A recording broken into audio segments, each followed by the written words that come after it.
Yo folks, and welcome to the channel. In today's video, we'll be talking about the latest gacha games, mobile titles, and games coming to July and more. Let's jump right into this. First things being is Grimlight releasing July 7th for global. Now, if you guys are wondering what Grimlight is all about and why it's for you, it's a grid-based auto RPG from what I can tell. You set certain units at areas and locations, and they'll start tackling the opponents based off of where you place them. It's more of like an auto tower as well, I guess, in some ways, because you have to defend like your lanes. Regardless, it seems to be a pretty gorgeous title with husbandos and waifus in equal parts. I'm looking forward to it, and I'm interested what it's going to bring in the mobile fronts and gacha ways. Then we also have Chimera Land, a survival open world crafting game. Yes, believe it or not, this is going to be out on both iOS, Android, and on Steam. So you're going to be able to play anywhere. There's going to be mounts that you can customize and all sorts of things. I don't know if it's an MMORPG. I don't know if it's going to have gacha mechanics in it, but it looks a little bit different from what's usually pumped out. But at the same time, the graphics have a lot left to be desired. So we'll see if this is going to be a fun one. I'll check it out maybe if I can. Then we also have Into the Breach releasing July 19th, courtesy of Netflix Games. Now, if you didn't know, this is an amazingly well-reviewed title. This is probably one of the best games on Steam, and it's a classic tactical RPG in a very small form factor, you could say.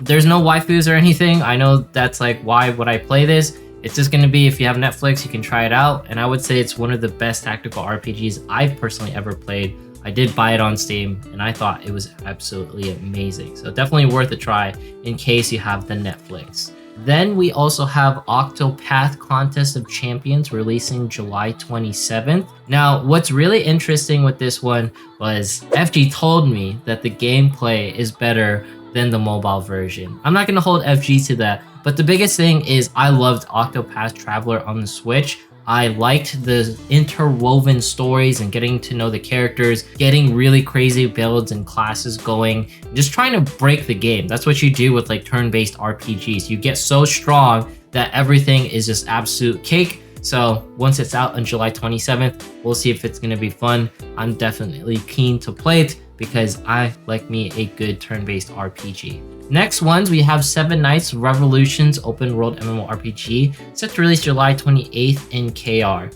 Now, the things that I'm a bit wary of when it comes to this game is it's going to be brought to you by Netmarble. Netmarble is known for releasing pretty decent gameplay-wise, like Seven Deadly Sins, the word sevens, I guess, annotated in Netmarble's sequence. But the biggest thing is the games are fun, but usually monetization is terrible. Graphics are okay, but then again, monetization just comes back up and it's like, oh, I can't play this game unless I spend copious amounts of money. So outside of the game looking cool, and I'm sure it'll be fun, I would be wary because Netmarble games, they always just hit me in a different way. That was really cool with like that card, turning her into a different hero. Interesting. Then we have Space Leaper Cocoon. Now, I believe this one is going to be releasing sometime in mid-July. If you're gonna ask me, what does it remind me of? Graphics from World Flipper by Cygames, but I know this is a different developer. And this seems to be more of like grid-based combat. I don't think it's gonna be a tower defense, maybe some along the lines of a tactical RPG. Whether it's going to be for you or not, that is going to be a lot of different things. But I think it's going to be a cute title. We'll cover it more in the future if we can. Next up, we have some games possibly releasing in July. Not really set, but I just want to talk about them. First ones is Harry Potter Magic Awakened. This is actually going to be a card collector. So if you played anything like Seven Deadly Sins or any other card collector games, I can't really name that many. It'll be a pretty cool title. PvP is really fast paced and you actually have to move around. It's not going to be one of those turn-based RPGs where you sit around and don't do anything. So if you like something a little bit more fast paced, actually moving your characters, just actually engaging you in the combat, then maybe you should try out this one if it possibly releases in July or maybe sometime in the future. Then we have Lost Sanctuary Internal Origin. Huge thank yous to ZachGamerA for posting this. Now, one thing I will say is I don't recommend games like this because of the UI and design. I'm placing this game on the list so that you can avoid gacha games or mobile titles that look like this. It's more of a warning, don't touch this stuff because this is our pump and dump games that you just refresh, slap a new title. It's like really low effort. I've spent like hundreds of dollars on games like this only to be absolutely wrecked because, you know, this game development doesn't go anywhere. Just a warning from me to you. Just thought I'd throw it in there in today's video.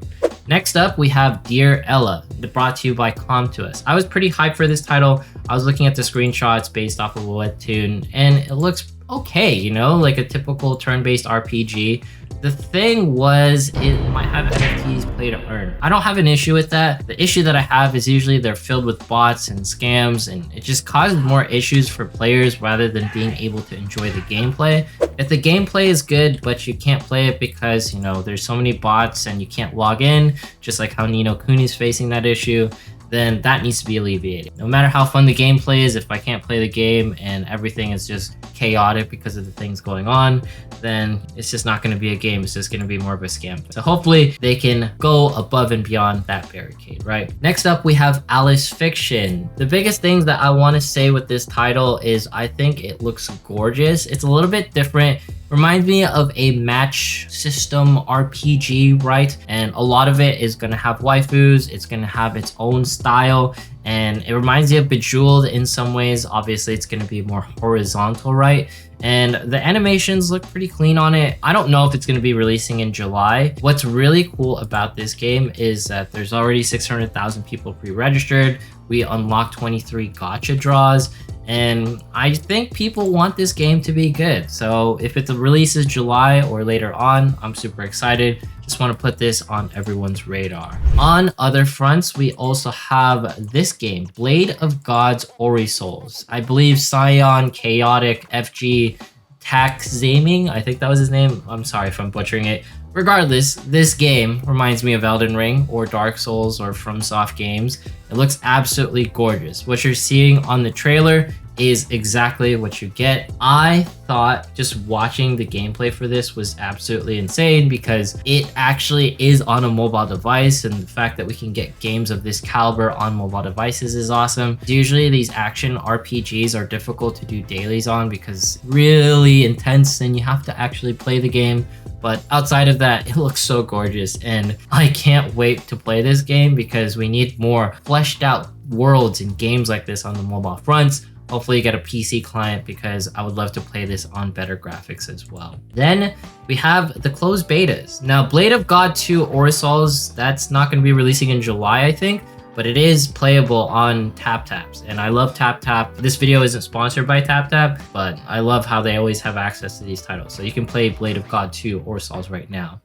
Next up, let's talk about some latest releases and things that I'm playing right now. There's going to be Hello Neighbors, Echocalypse, that one's really cool, and Eternal Tree JP. I really wanted to showcase this one because I think this has the potential to compete with Grand Blue.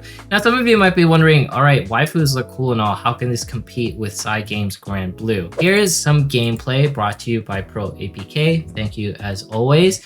And honestly, the graphics, it looks similar. The UI is a little bit different, but it brings that Grand Blue flavor in an updated style, right? What's really cool, it has certain animations. It's just nice to see Grand Blue. If it were to upgrade everything, it can't because it's based off of a web game. But look at this. It just looks really cool. There's some animations that you can see stylistically. Looks beautiful. I wish this was out in global. It's only out in JP. If you can play it, I know it's going to be a fun time. People wanted me to talk about it. It's out now. I don't think it's region locked, by the way, so play it while you can. Eternal Tree JP, looking very clean right there. Then we have Hollow Cure, brought to you by KU. This is, I believe, like an indie title fan-made game. For those of you who are wondering, like licensing and all that stuff, they have like fan-made copyright stuff that they can go around. And regularly, I think KU creates art for HoloLive. Regardless, here's download links. I think this game is one of the funnest things. It's PC only. There is a gacha mechanic where you can summon HoloLive members. EN only right now in futures, JPs, and other members. I had a fun time playing this Vampire Survivor S-style game or bullet hell, whatever you want to call it. I highly recommend it if you have a PC because it's free to download and you can sink endless amounts of hours, especially if you're a Hololive fan. Probably one of the funnest gacha games that you can play absolutely for free right now on PC. No, not sponsored, and it's a free game, so why would it be sponsored? Just saying. Next up, the games I'm playing right now, right? This is going to be Counterside, always a fun one in my opinion. Tactical tower-based RPG in some ways. Princess Connect, I am still playing. I love this game. Of course, I have Artery Gear Fusion. I'm waiting a little bit. I'm seeing the comments. Some people just like play Epic 7. To be honest, there's a lot of games and a lot of things to cover, so it's a little difficult to juggle everything, but I still love Artery Gear. And then finally, let's talk about some games releasing in the far, far future. Something like Aether Gazer getting announced global. Huge thank yous to Gaming Mobile for providing the gameplay right here. And what's really interesting with this one is it reminds me of something like Punishing Gray Raven. So if you like that style of combat, then this is going to be a cool one for you. I think you can switch characters seamlessly, just like in Punishing Gray Raven. It also looks like all 3 characters will be active at the same time. And a lot of the things that this game promises is just, you know, a more anime, cell shading. It looks beautiful in my opinion, and I can't wait for it to release. There's just not enough games like this that can compete with like Hoyoverse and the likes of Genshin Impact. So the more games that we get like Aether Gazer and just high quality stuff, I'm all about it because we can always use better competition in the mobile gaming space. Next up, we have some pre-registrations, Valorant Mobile, and other things. Biggest ones I'm hyped for, of course, is Nikke, Blade of God 2, Aura Souls, Naraka Blade Point, Sword Art Online, Honkai Star Rail, and pre-registrations from Google Play stores. Outside of the ones I talked about, nothing else really interests me as of yet. And for JP infos, thank you to Altema JP. We have Alternal Tree, Phosphorant Lumeria, Black Stella, that one released, Tenkafubu Senkogoshi, I can say words, and July looking like a light month for them in the JP lens, at least based off of what Altema JP has so far. Honkai Star Rail, I just want to say I'm really excited to see this in AX. I can't wait, and everything looking really cool. Booth 606 Hoyoverse, I will see you there. We also have Final Fantasy VII Ever Crisis releasing in late September. Don't forget about that one. And Wuthering Waves. I just want to talk about how amazing this game is. I think it should be on everyone's radar. Brought to you by the folks who created PGR, Punishing Gray Raven. Going to be in this sci-fi fantasy world, and we need more stuff like this. It's always good. Then we have Nikke news as well. It's going to be in AX. It's going to be in booth E37. I'm going to try and play this game while I'm there, get some free goodies if I can. We talk to some PR people so I can get into closed beta. But outside of that, it's going to be a good time. Oh, big things, Full Metal Alchemist. I'm not sure if you saw it with the Altema JP stuff. This game is supposed to release sometime in summer. So hopefully it's not region locked. But the biggest thing is we'll have a chance to play it sometime soon if it's not region locked, because summer is only a couple months away. This game is absolutely gorgeous. I think it's releasing in tandem with the Full Metal Alchemist movie, so I believe it's going to be some sort of promotional title in some ways. It looks so gorgeous, and for them to region lock this, it's an absolute crime. I want to play this game so bad. So all that is holy, JP bless us with something amazing. And then we have the Black Clover mobile news with Yami, the leader of the Black Bulls, looking very swiggity swaggity walking over. And look at his skills right here. He is looking like the husbando leader that he is, slashing everyone, putting them into that black hole or void magic. I'm not sure what to call it. Yami, he just like oozes drip and swag, all the things that you want to say about him.